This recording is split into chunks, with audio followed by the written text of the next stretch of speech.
everybody, and welcome to Minute To Skim It, where I just had an epiphany. There are so many good books releasing this week. We're excited to talk to you about what they're about and get you all hyped up for them. Did you read a bunch of really cool things this week, Bean? My week has been crazy, so I did get to read some good stuff. One of my faves came out. I got the Human Target #4 there, so I saw the cover of that one. I was like going, oh, it's about to get with things comic book jackpot. I don't know if wisdom's what we've got. We definitely have insight. Our wisdom only goes back 1 minute with these books. All right. I'm trying to think if I'm going to knock out all my Marvel stuff first. Oh no, Marvel had an exciting week. Oh it's like some of this stuff is tied together. So I got and this. Okay. I'm going to do mine in little bitty pairs here so that you know which order to read these things. Okay.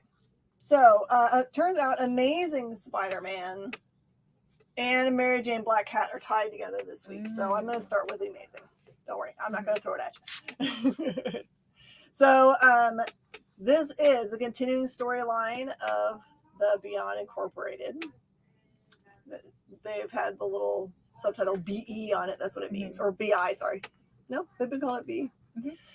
So this one is a little bit of a departure. It has been focusing on Ben Reilly's character, who has been taking over the mantle of Spider-Man at the behest of the Beyond Corporation. The last 2 issues, the things you need to know is that Doc Ock shows back up and reveals to Ben that the company itself really kind of chose him because they felt he was malleable or could be told what to do. And that didn't sit real well with Ben. And we haven't heard a lot from Pete, who's been in the hospital trying to recover from some pretty severe injuries. So this one picks back up with Pete.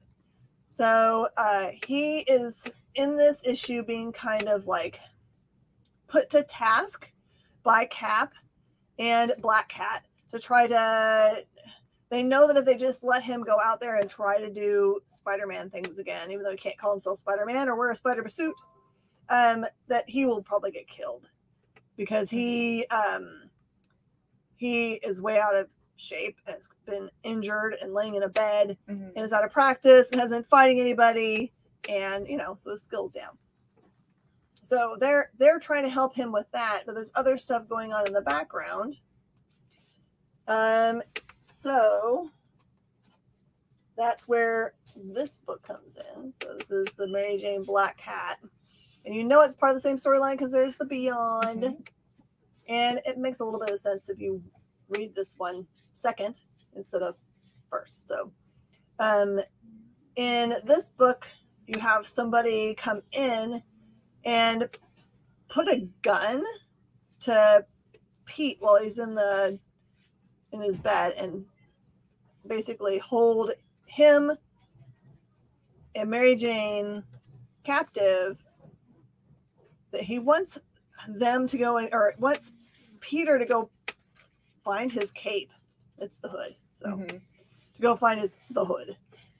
So that, and then these two go out and do their crazy stuff. So it's kind of a forced team book, but it's always beautiful because, it's got the Black Cat in it and Mary Jane.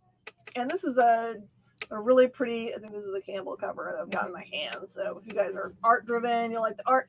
And if you like the story, you'll like the story. But there is an actual image of Mary in the Black Cat uniform or in this one. So it'll help you be like, oh, what's going on there? It's just a perfect tease to get to the next book. So. Alrighty. Let me start off with, this is definitely the one. So this is Batman, Catwoman special, which it says it's issue 1, but this is a one-shot. Like, this is a singular story, which I had seen because this is from Tom King, and I follow him on Instagram, and he's been posting art from this for a long time. And so I was like, I was ready to be cozy. I was ready because, and I've read a lot of the other DC Christmas stuff this year. I'm ready for some like wholesome, like, you know, Batwoman, Catwoman, like there's like Batman and Catwoman, like, you know, like there's been all these pictures of them hugging and like hanging out by the fire. That's what I thought I was getting with this book. Oh, it's not. It's awesome in its own way, but it literally is the story of what if Batman and Catwoman decided to get married and settle down.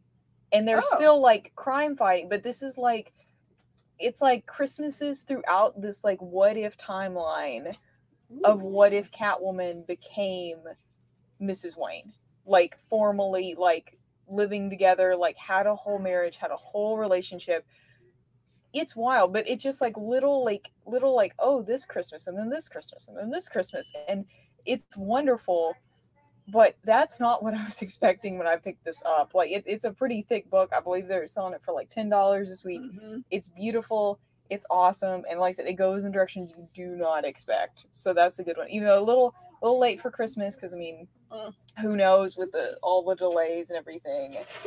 But no, that probably would give me the emotional hit that I really wanted, because I thought I think if Tom had gotten to go for a full 100 issues that he was slotted for, I really thought where he was headed with the storyline was, because in I think it's either the wedding issue or the one before, there's a whole bunch of papers that are kind of like floating around as like little dialogue blocks or narration blocks, and they seem to be letters from from Bruce to Selena and back and forth. And I really thought, and there were some of them you couldn't see. Yeah. And I really, really thought with all my heart that part of that was a setup for Bane. That they were saying we're going to have to not get married because it's going to be this or that, but that they were secretly doing it anyway, and that they were doing it only to draw him out and double cross him. And we never ever got that part, but maybe this is Tom's way of saying, see, I'll let you, this is what it would be like if I got to do that part. So, hey Chris, I see Rob and I see Brian Hatch. Oh man, you guys are all talking about energy drinks, which I've never ever had. So I think I would probably explode if I did. Okay, I'm trying to see Devil's Reign. Okay, Devil's Reign. I'm going to double up here. I'm going to put these down. Okay, here are the other two books that are related this week for you guys. I'm going to start with Devil's Reign 3. Okay, so this is Devil's Reign 3, main storyline part, okay? Now I have to look at it because now I can remember exactly what's going on. So the big through story for Devil's Reign is the whole like Kingpin running again for mayor, and this big struggle for who's going to actually be the mayor. Oh, this one deals with a bunch of stuff. So this one brings in the Fantastic Four as part of the storyline. But again, remember, this feels like it's not necessarily the way we remember everything happening in the real world. So I'm still not sure whether the Devil's Reign stuff is not main universe or it is. But there's this neat part in this book specifically that has a character show up that one of the other bad guys, I think it's Kingpin, cons some information out of that he has children. So he's like, well, go find those children because they've got to have powers to them. The problem is that these children are not just kids. They're super aware of their power, and they have their own agenda. So if you're a fan of like Black-Eyed Kids, that's kind of the feel that one has. And then this one I absolutely love. So this one deals way more with the Kingpin and Winter Soldier stuff. So this is Devil's Reign, a Winter Soldier. And I will say that all of these little things that are the offshoots to Devil's Reign are not throwaway books. They're very important books. So in this one, it is two parallel stories. One about Kingpin and the other about the Winter Soldier. And they're intertwined stories. in which both of them are kind of narrating their own stories. And they're kind of explaining how they could sleep, but they just don't. Or they just haven't found, they just don't feel like it. They don't feel like sleeping. And so there may be some, I don't want to call it sleepwalking, that seems too simplistic. There may be some really big bloody things that happen in this book that happen probably because they haven't had sleep. But just like, you know, when you yourself don't get enough sleep, sometimes things, the reality and what is, you know, like kind of like waking, dreaming gets a little muddled. But this one is, yeah, I would, Adam. I really would. I would, if I had to pick between them two, honestly, I would pick this one. That's because I love the Winter Soldier so much. But this one definitely is furthering the story, especially since the main point of Devil's Reign is, the reign here is who's going to be the new mayor of the city. And it's, so far as I can remember, who's running, it's Kingpin. And he's doing it, you know, like as dirty as possible. Luke Cage is trying to make it a formal play for the mayorship, even though because of current rules the way they are, it's almost like they're trying to outlaw superpowers again. And since he's a superpowered being, he's a lawyer trying to clear all that up for you guys. And then I swore that Tony Stark said he was throwing his hat into the ring, but I don't even know if he's alive technically, so I don't know. And all those people seem like, I mean, Luke Cage probably would be a fine mayor, but I don't know if he really has a time. As long as Jess backs him up, I guess it's okay. So this is a little short one I got to read this week. This is the new Ashcan from Scout, Charm City. And this one is one of those which you can see from the cover that it's got lady with sort of powers going on, got some skulls, you know, some cool stuff. And this is definitely one of those where, like I said, for those of you guys, if you're not familiar with Ashcans, they're little short previews basically of books that are going to be coming out. And in this one, it starts off with a story of this woman who I don't know if she actually was a cheerleader or if she's just dressed as a cheerleader because she's so excited that her team, the Philadelphia Ravens, has like won and she's out celebrating. And then she gets confronted by like a mugger, and you don't get to see that full confrontation, but something like magical, she has some sort of power going on. But then it immediately cuts away from that and to another female character who is the one that you kind of see on the front. And she is actually, I think it was her friend that then, this is the main character's friend for the second part of it, but she's kind of like, she's a reporter. And so she's like trying to go report on this like gruesome scene. And the body is the body of the woman that we saw in the first half. So it's like, how did this super powerful person end up being pulled out of the river? You know, so it's sort of got like mystical there's stuff that's happened in between those two things. Yeah. And sort of like mystical stuff and also detective journalists like trying to get to the bottom of it stuff. So I'm excited for that one. I love how Kyle mentions that she has cable eye. Yes, it does look exactly like cable eye. Awesome. And Adam, to answer your question, you can skip 1 and 2. If you could find a 1 or a 2, it'd be cool. But I mean, if that was the first one that I read of the series, I could figure out what had been going on before. It's clear that that's the forward motion of the storyline. So, man, I just got a bunch of cool Marvel to read. Okay. Yes. I was so confused when I saw this one. So this one is the Deaths of Wolverine. Last week, you might be thinking this is the exact same book, but it had this logo, which was the X Lives of Wolverine. And you remember that thing sold all the way daggum out so fast.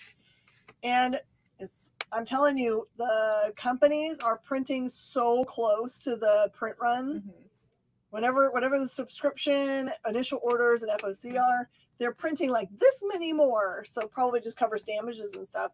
So when you ask your local comic shop, like 3 days in, do you have any more? And they say no. And you say, can you order any more? And they say no. They're not lying to you. There really is nothing to get anymore. So please think about your pull box very carefully. Make sure you keep it up to date. Pay attention to what your local comic shop is putting up on their news pages and on their communication for Facebook and all this stuff. They should be putting up things for you to let you know what's coming up. And you can always use previewsworld.com to look at stuff that is on FOC. You can tell them way in advance, because really at FOC, it's kind of our last chance to add things to orders. So this is all to say, make sure you keep in touch with your LCS and tell them what you need, and or be at the front door on Wednesday morning, I guess. It's the only way to get it done for sure. They keep killing Wolverine. No, they're not killing. They're not really killing Wolverine here.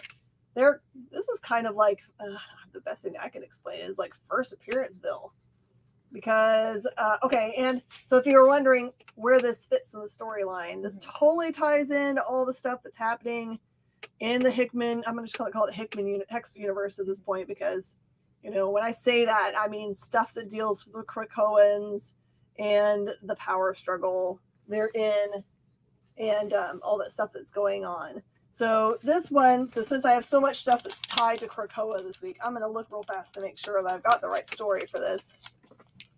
Am I going to start an FOC show? I think I'm going to have to, Adam. I really think I'm going to have to, so I can give everybody, and I'll have to do it on a day that's far enough in advance so you can tell your LCS before, because Mondays really are the cutoff dates for a lot of stuff. So it'll probably have to be like a Friday show or a Thursday show whenever they finalize the list, right? Because we have to wait for them to finalize a list, and then we can tell you what's on the list. So that's the real problem we have. Oh, this goes back to my favorite character. Okay, you remember at the very beginning of the Hickman universe, where they introduce everything at House and Powers. I think that House was the first one. House of X introduces this character that we haven't seen in a long time, Mariah McTaggart. And her thing was, you see her sitting on the park bench with Xavier, right? And what you learn in those first books is that she is, I think, an Omega level mutant who has the ability to relive lives over and over and over and over and over and over and over again, and has lived millions of them, and kind of done the kind of almost like Doctor Strange thing where he's looked at million whatever possible solutions, and this is the one that works out. Well, she's been kind of sidelined for a long time. We haven't seen her a lot in those main storylines. Now she's back, and she's central to the story, and that's probably as much as I should tell you, because this one's got a lot to unpack, and it's well worth the read. You should add the lives and deaths of Wolverine to your pull list. I don't really know how many of them there are, but it's written by Benjamin Percy, so I find myself really loving their work. So high recommendation. And I will tell you that the front cover of this book is 100% spoiler. So if you can see what's going on here, it's 100% spoilery. I mean, he put sparklers on his claws. Yeah. It doesn't look like just regular old Wolverine there. I don't know. All right. Oh, next up. This one. Spots. Oh, man. I always wanted a book called X of Spots, which could be Return of the Villain's Spot. It would be punny for me. Yeah. We all like puns. All right. I am going to be doing Peacemaker, Disturbing the Peace, #1. It is a one-shot, so this is all for it. I'm only going to read it if there's Peacemaker underwear in it. There is not. So that's what I got to say, is because I've also been watching and thoroughly enjoying the Peacemaker show. This is not it. This is awesome, but it is not the show. This is a much more serious look at Peacemaker. Because like I said, I had like Eagly in my mind. I had the underwear dancing scene in my mind when I picked this up, and that's not. This is like I said, it's a really incredible story, and it's basically Peacemaker is in the cemetery and he's just chilling, and then this psychiatrist comes up and starts like interviewing him and says that she's there for possibly a new job assignment. And basically he goes through his entire life, like talking to like psychiatrists and like going through all these things that have happened to him as a child and as a as an adult, and like being in the military and everything. And so it's very brutal and serious, and but you get that like twist of where it's like, it's really nice because you're going along and you're seeing how he became Peacemaker. You definitely see him being Peacemaker, where he's like, yes, it was, yes, I did this great thing. And you're sitting there like, no, like, those people are dead, So very good, especially if you've been really enjoying the character Peacemaker. But like I said, this is also not the comedic. So actually, if you've been watching it and you kind of like are like, wow, I wish I could get a more serious version of that, right? But Eagle-E does not make an appearance in that one. Oh man, Comic Book Jackpot says Peacemaker is referring to the gun. Mm-hmm. Yeah. Like, I like it when characters have guns with names. Like Hellboy has got a cool name for his. Samaritan, I think. Mm-hmm. I just think that I like them. They don't have to make any sense, the names. I just like that they have a name. Yeah. Kind of like when you name your car. Why would you name your car? Because it's cool. That's why. Okay, I'm going to do... okay, this is hard. Here is Black Panther. This is number 3 of the series that Ridley is writing. This also guest stars the X-Men. And there's a story by Juni Ba. And the debut of a brand new Wakandan hero. So there are 3 stories in the Black Panther book. I was wondering why it was so thick this week, because I picked up, I was like, is this a number 1? Huge, is this a thick boy. Yeah. There's a lot to this one. Okay, so Black Panther. There is something that's going on behind the scenes, and he leaves Wakanda to go, I can't remember where he goes and finds this other fellow. He shows up and kind of confronts this other character. Let's see if he's on the cover. He is. He's right there. Look. That guy. Who turns out is probably a plant. Like, I think he put him there. So it's one of the things, like, not like a plant, like needs sunlight and water. No, okay. They're trying to figure out something behind the scenes. And their solution is to pack it all up and go to Mars. Not like he's been in space enough yet. They pack it up and go to Mars. But it's because there's stuff that's brewing there. So, and he reunites with his old love, Storm. And there's like some kind of weird, I must have missed something because they're not together, I don't guess. I, for some reason, thought they were married, but what do I know? Yeah. And there's an awkwardness with exes. I like awkward ex stories. So that's okay. So there's that going on. And in the very end story here, there is a new Wakandan that shows up that looks pretty amazing, and there's a lot of buzz around the book. So my thought process is there probably aren't going to be a bunch on the rack because it wasn't told to us that there was going to be a new character. Yeah. So we were all ordering just like it was a regular old book going to the stands. So also one of those that if you really care about new Wakandan superheroes, you should show up early. Alrighty. Oh, my favorite, and it did not disappoint like it ever would. The Human Target number 4. I think this is the first series because you've got like your Death of Doctor Strange, which you're doing number 5 of.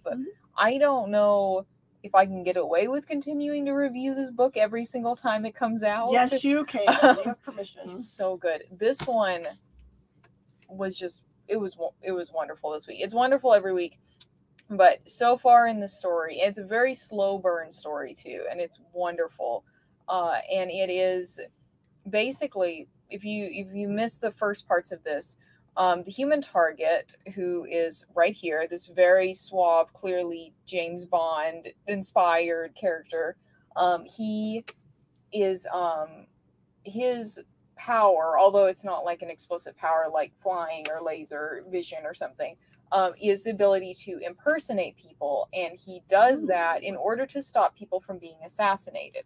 Basically, he goes and pretends to be people when they know an assassination attempt is going to happen. Oh, okay. And then he like is assassinated as them, but really he doesn't die, and they live. Super helpful job.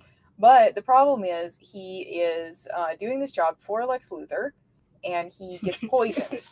So they avoid one assassination attempt, and another one, though, he drinks this poison that's going to kill him in 12 days. And so this is a 12-part series, and each one is another day as he's getting closer to death and also trying to solve his own murder. And so in this one, and there's a character in the series called Ice who is helping him, but it's total classic noir setup where like this beautiful woman, and she's, you know, paying attention to him. There's like a lot of tension between the two of them, and the whole time you're like, how involved is she in this plot? Like, you know, and this one, it's beautifully drawn too. And I don't know if you can see how they did the names on the cover this week, where it says Tom King and then it says Smallwood, like right here. Have you seen that? Do you see that? Oh no, someone's been killed. Yeah. And get to hang out with the Blue Beetle this time around. Last time we got Booster Gold, now we get the Beetle. And get those two together, there's trouble. Yeah, and so it's like I said, that story has been a delight, and definitely a good thing to pick up. Even if you're not a big DC fan, maybe when the trade comes out, give it a chance, because it is very different take on superheroes. I don't know, it might be me, but this looks a little bit like Joe Pruitt. That's some good Joe Pruitt side eye right there. We'll just tell it. We'll just say it's Joe Pruitt. That's the publisher at Aftershock. Yeah, if Lex Luthor asks you to do a job for him, maybe no. Yeah. Don't tell him his hair is gray. I think he knows. But he might not. So, fun fact, just so that you know, because I don't know if he'll tell you, but if you look, you can find Joe Pruitt. He used to be a male model. Oh, so there's a bunch of pretty boy pictures of him in the 80s. All right. This one is Death of Doctor Strange, Part 5, bringing it full circle. I don't even know if this is supposed to be the very end of the series, but it feels like it ties up the whole thing. Okay, so I'll just get you kind of up to speed. Doctor Strange dies, like for real dies, but he has put in pocket time universes some of himself from those time periods, so they can be kind of like when if you told someone in a movie, hey, if you kill me, there's a safe deposit box that they're going to open and it's going to have incriminating evidence that they're going to use to hunt you down, right? Except for in this case, if I die, there is pocket universe that's going to release different versions of me that are going to pop out and try to solve my murder. Because it's a big serious thing. If, you know, Sorcerer Supreme dies, he's pretty much protecting Midgard or Earth from all magic attacks. So for the last X issues, there have been lots of those problems rearing their ugly heads. But in this specific issue, you get down to the crux of it. And there's some other deaths that occur. It's a really convoluted way to tell the story without trying to tell you guys anything about what's going on. You will really, really like how this fleshes out. It also puts him back together with all of the other very important Sorcerer Supremes. There's 1, 2, 3, 4. There's 5 other ones that are not from our realm. Puts them all together in order to defeat this final foe. And one of them previously has had a relationship with him, and that through story is really cool for what they do. And you could go on the internet and spoil this for yourself, because they do have images out there already of the last page of this book. Don't look for it. Don't look for it. Just know there's a new Sorcerer Supreme in town. Alrighty. Like caviar. For real dies. There's no such thing as for real dies, but for real dies again, for real dies in one astral form, I don't know. Yeah. The Marvel Dead. Marvel Dead. All right, now I've got a new one from Xenoscope this week. All Guts, No Glory. This is a like vampire tale that they're coming out with, and it says I believe it's one of three there, so it's a little short series they're coming out with. And does it start any of their regular characters, or is this kind of like the possessive that they just ran that had nothing to do with anything but being a good story? I think this is just being a good story. Just a story. Okay. And so in this one, there basically is a team of like vampire hunters that go in, and vampires are a problem in this world, and the vampire hunters, they roll up, it kind of looks like a SWAT team, like, you know, big like muscly guys, they roll up in the armored van, they hop out, they go kill the vampires. And actually the main characters of this book are not the vampire hunters, it is the cleaners afterwards, and it's a father and son who specialize in cleaning up after vampire hunters have killed them, like, and basically cleaning up the bodies and stuff. And he goes into more because sort of the kid is sort of the main character of this, and so it goes into his life of his parents are divorced and kind of this, you know, him going to school and having problems and just all these things. It really builds up him as a character, and then he goes out with his dad one night to go do a job, and they find a vampire who's still alive. And one thing leads to another, which actually she's here on the cover in the middle. That's the vampire. Yeah. So, and it just, you know, it leads to them questioning who these vampires are and why they're just, you know, kind of starts getting that little bit of like sympathy, like, wait a minute, you're not just a monster. So I'm really excited to read the next two parts of that one. Oh man, Zenescope puts out some cool stuff. I like their side things like Courier and Possessive and the conspiracy books. I do like their other stuff, but did I show Black Panther?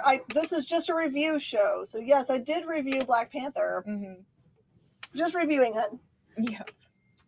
Let's see, and the other, I think this is my last Marvel. There were a lot of Marvels this week, y'all. I think it's Kyle as the experienced day, right? Sympathy for hot vampires. No, it does not. I know, it makes me think of that. Do you ever see that older movie with I think it had Gene Wilder in it? It was The Fearless Vampire Hunters. I have not. It's a black and white one, and from not long enough, they did it artistically black and white. You guys go watch it because it is wonderful. Oh man. Okay, so Thor. Just full stop. Just add Thor to your pull box, because it's one of those books that your LCS is not going to have enough of this week again. Number 20 was super hot. 21 super hot. I'm sure 22 is going to be super hot just based on the way this story ends. So go ahead and add Thor to your polls right now. Just call your LCS. Just leave the show altogether and just go do it right now. So this is Donny Cates still writing Thor. There is trouble with Mjolnir. In the end of last issue. Turn off your ears if you don't want to hear what happened at the end of last issue. But you knew this if you've read any Thor books ever. But Mjolnir is an alive thing. It's not just a big hunk of rock. So it is all the souls from a planet or dying planet all put together. Plus, trying to think what else is in there. It has its own sentient thoughts and things. So it is totally rebelled at this point, and is in the very end of the last issue, kind of made its own form and declared itself God of Hammers, which everyone around Thor in that issue acts like, of course, there's a Thor of Hammers. I mean, a God of Hammers. We said so. Yeah. So inferred. So the funny joke is that in the movies, this is, are you the God of Hammers? No. But that there is one that exists now happened because Donny Cates is awesome. And you need it because of what happens in this book, which I can't tell you what it is because otherwise I would just rob you of the joy of reading such things. But it's epically awesome. Thank you, Donny Cates, for continuing to be ridiculous and killing things. Killing things is his forte. He's literally, quite literally, the R. Martin of comic books. Yeah. Alrighty, let's see. Okay, we got these two down here at the bottom, and I've read both these. We both read both of these. Which one? Give me one that you don't want. We're both going to talk about both of them. Both, so. Okay. All right. Well, I'll do my last one on my own then. And so this is the Ghoul Agency, and this is from Action Lab, which is quickly becoming one of my favorites. Every time I see we get something from Action Lab, I get excited now. Ever since The Citizen just like blew me away. So this one, I do have one mild criticism of it that is just kind of a personal thing to me. But basically, it's a really fun world that this one puts you into. So it's like a world with like all sorts of like ghouls and monsters and things. And the main character is working at an ad agency. So it's an ad agency in a world where there's all these like spooky like things. There's werewolves and ghosts and things. And so it's a really fun story. I think that I did struggle with it a little bit because there's a lot of different sort of character styles going on and everything. And so it's good. I do feel like I didn't get the full story sort of reading it once through because it does. There's a lot of different characters that kind of appear to be from different worlds and different art styles going on. So I had a little trouble sort of getting my head fully in it. But definitely I think that if I'd had more than a minute to skim it, you know, I could have sat down and sort of really focused. But yeah, it's a really, really interesting concept. And like I said, just kind of, it's very, it doesn't take itself seriously either. And it's a lot of jokes about, you know, like what's the wrong thing to say in a room full of werewolves, you know, is the phrase a sheep in wolf's clothing, and they all get offended, and you know. So this is definitely an interesting one to pick up, especially if you like spooky things and ad agencies. Yeah, I was fully expecting for some reason that Pat Shand had written that, but it's not. It's Gene Selassie. Yeah, I'm gonna have to look him up. Sheep. All right. Oh yeah, you got two. The people. All right. It's not a single week goes by that I don't spill my own coffee. All right. So, Cowboy Bebop from Titan Comics. Despite the fact that Cowboy Bebop has been canceled by Netflix, there is a lot of people that have been signing petitions to find a new home / make it keep happening.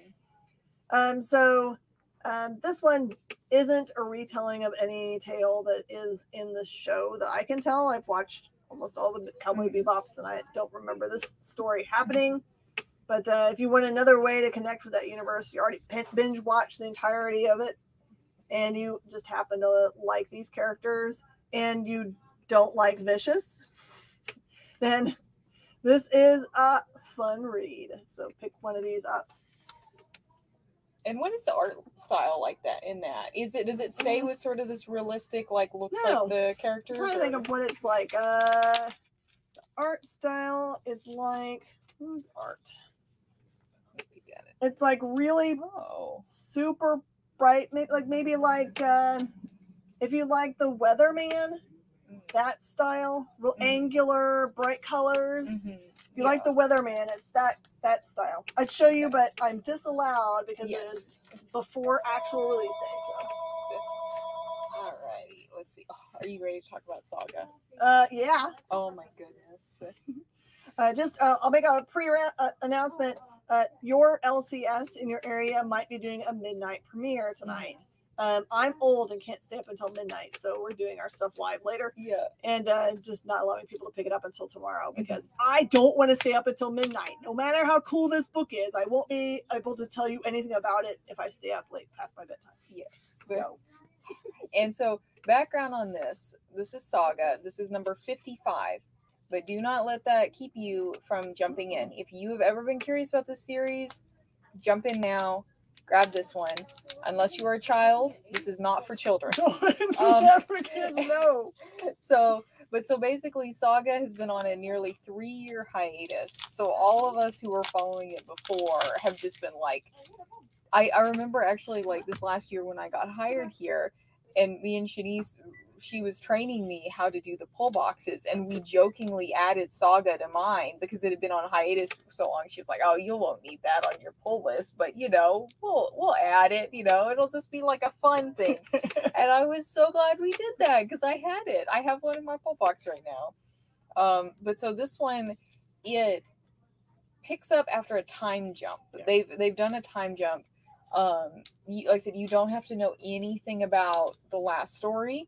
You also, or if you're like me and haven't read them in I think it was 2 years ago was the last time that I reread them. Oh, since you reread them. Yeah. It's been 3 years since they've been on the rack. For sure. Yes. And I kept meaning to reread them, but then life got in the way. But I was able to read this no problem, no stress.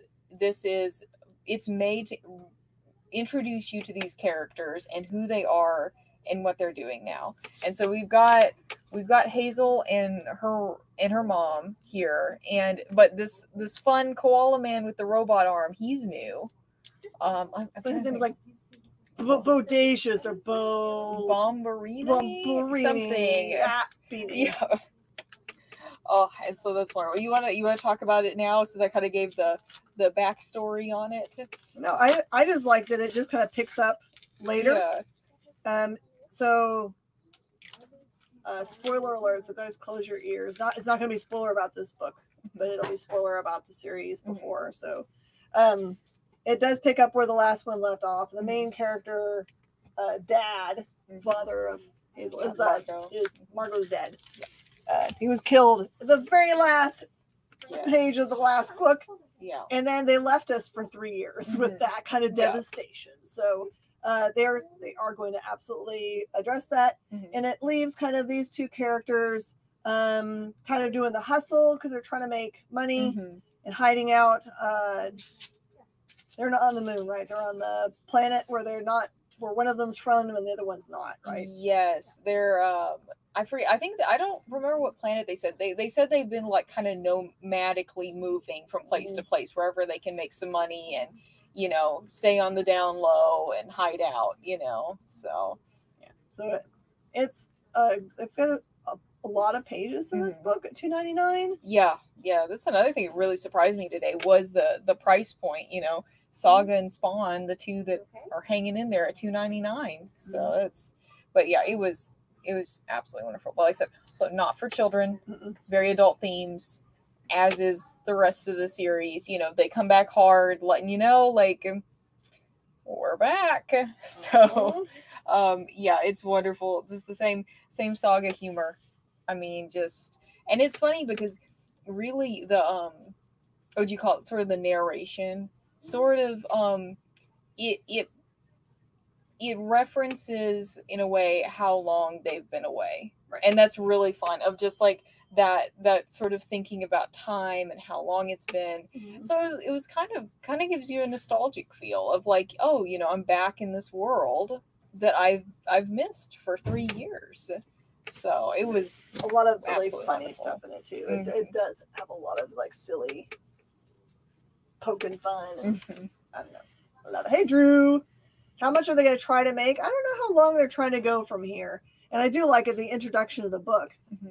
It isn't really talking about the comic, but what they're talking about in terms of time and revisiting things that you love and all that stuff. They're talking about how long it took them to make the book.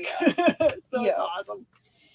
And the other question that someone asked me is, are there special things. Like, yes, your LCS might have these giveaways. There's really cool stickers that they're going to have if you go and visit them. Like that. So that's all the stuff I know about. Mm-hmm. And your LCS also might have, if you're brand new to Saga and you're like, my goodness, I totally want to be part of this worldwide phenomenon that everyone's going to be doing tonight. There is a really awesome compendium that has all the issues that will catch you up. So yeah, if you see compendium number 1 on shelves, that has everything up until this exact moment in it. Just so, because I know sometimes compendiums, you know, the Spawn ones always have 50 comics in it, but that one's kind of special because it has 54, because it has all of their, what we can sort of call the first run of Saga now, you know. And it definitely feels like, well, that's always how Saga always feels like. They have like a huge story planned, and that's how this one feels too. So oh yeah.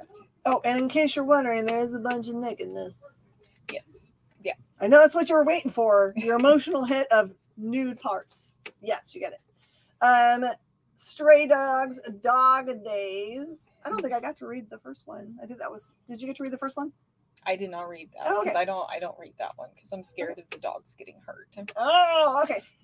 So Dog Days 2 goes back through and tells the specific stories of the other dogs that were already at the serial killer's house.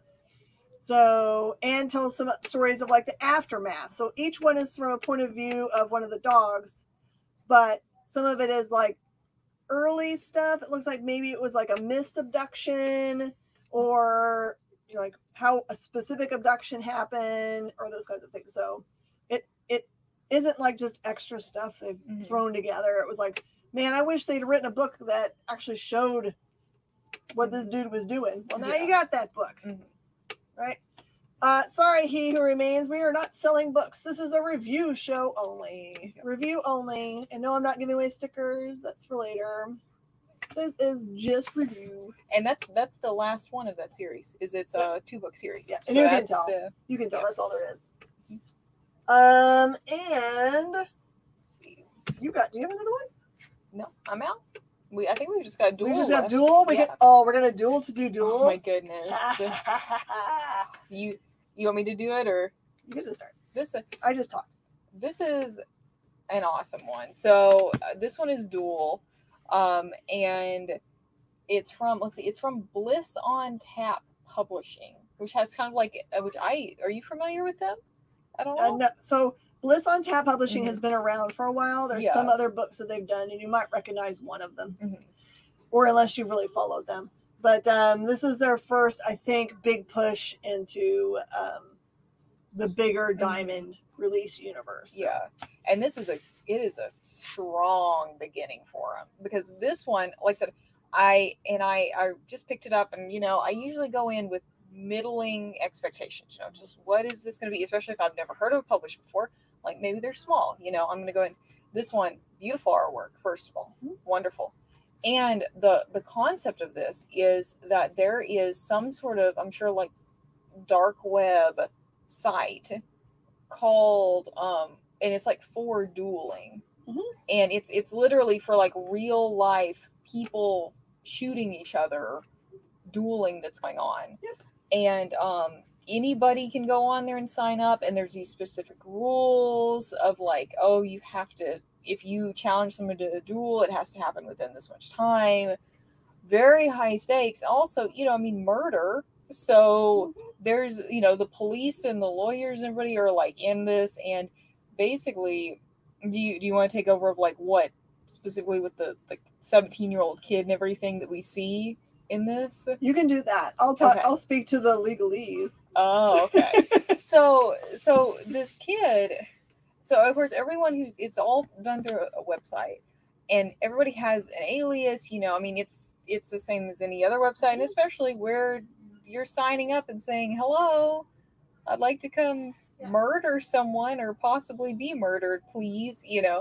And somebody signs up with a full real name, and they find out that it's this 17-year-old, the name of the 17-year-old kid.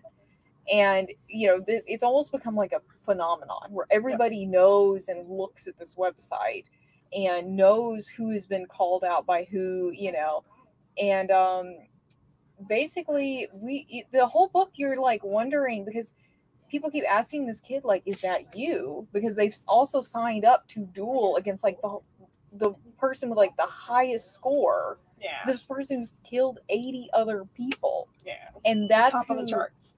That's who they've gone up against. And you're like, the whole time you're kind of wondering, like, is this the kid? But he seems like he knows more than just being like completely clueless about what's going on. And so it's very interesting because it goes into the whole, like, is this the kid? What is going on? What is this guy's deal? So it's a really strong. I don't know how many series are going to be in this series, but you're signing up for it as well. Yeah.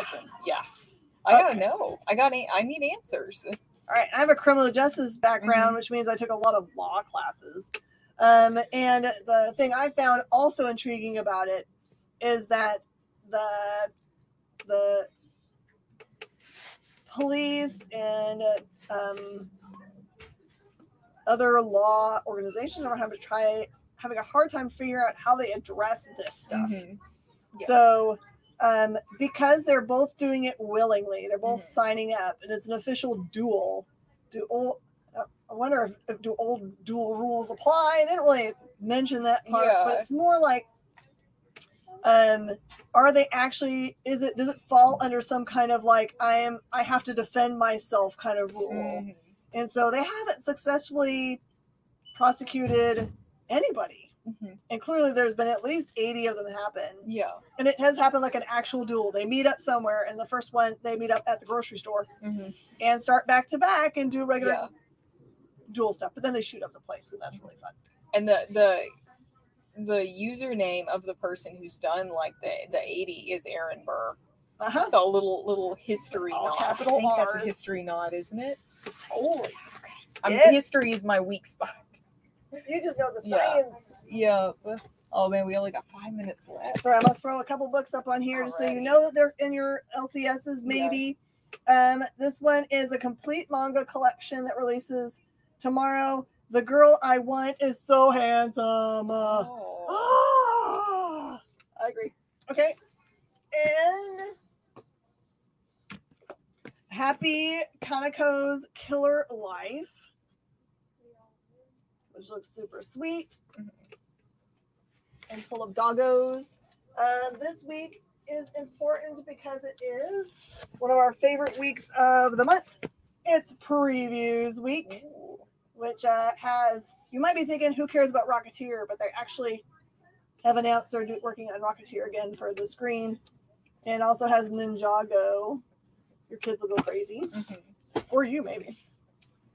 Also, Glass Syndrome, Tokyo Pop. Try not to lose your mind, but there's a new Teen Titans Go DC Superhero Girls crossover called Exchange Students. I expect that to completely sell out because that is so cool. And I know there's so many trades that came in today. Well, this stuff I think is me filling stuff in. Okay. So I don't have to show those. Okay. I've been trying to fill back in my Star Wars section because so many Star Wars books were sold. Make sure to pick up the X-Men Heckfire Gala, which is of course Duggan and Hickman. So that's important stuff if you're following all Hickman's storyline. The Possessed, which is a cool trade paperback out of a company called Clover. Siphon Volume 1. This is a book out of Image Top Cow. Volume 2 for the Department of Truth releases this week. And then things that I love, things based on Netflix series. This one is a cool hardcover book that releases this week called Cocaine Coast. And it is from Ablaze Comics. That's all we can show you today. If anything we've shown you is inspiring to you, please connect with your local comic shop by using comicsshoplocator.com and or calling your LCS and telling them, please, please, please put that in my box tomorrow. I don't want to miss it. Or show up at midnight if they're having a midnight get together. I don't know what they're going to be doing. They might be doing trivia or giveaways or something. Just look up and see what they're doing and show up and support them, because I'm sure they spend a lot of time putting that stuff together. And I apologize that my LCS, which is me, is lame and tired. So I'll see you guys next time for a Minute to Skim It. I've been Miss Jen. And I've been Bean. Bye. Bye, y'all.